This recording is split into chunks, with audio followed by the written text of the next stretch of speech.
জয়নগরের school ছাত্রের ধর্ষণ খুনে মোস্তাকিন সর্দারকে ফাঁসির সাজা দিয়েছে বারুইপুরের বিশেষ পক্সো আদালত। অথচ আরজিকর হাসপাতালে তরুণী চিকিৎসকের খুন ধর্ষণের ঘটনার তদন্তে এখনো দিশা খুঁজে পায়নি সিবিআই। এটাই এখন নাগরিক মহলে বড় চর্চার বিষয় হয়ে উঠেছে।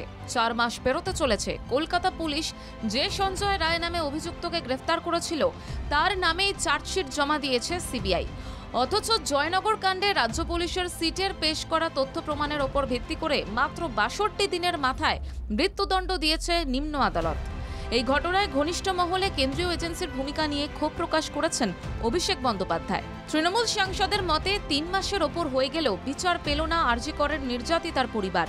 সেই জায়গায় রাজ্য পুলিশ দক্ষতার সঙ্গে তদন্ত করে অপরাধীকে ফাঁসি দেওয়ার ব্যবস্থা করায় সন্তোষ প্রকাশ করেছেন তৃণমূল কংগ্রেসের সর্বভারতীয় সাধারণ সম্পাদক।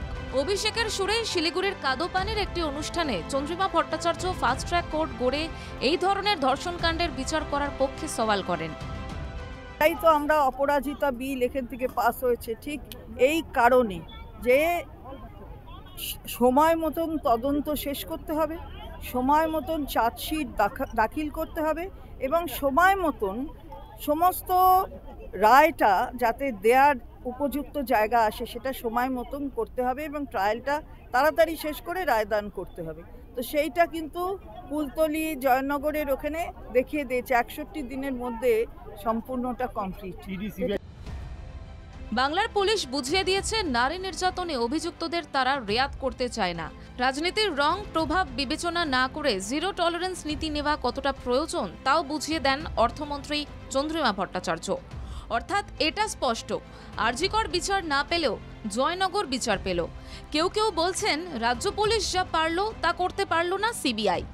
আসলে দাবি মেনে রাজ্য সরকার আরজিকরের তদন্তের ভার সিবিআইকে দেয়। সেই কেন্দ্রীয় সংস্থা এখনো সফল না হওয়ায় তা নিয়ে নানা মহলে প্রশ্ন উঠছে।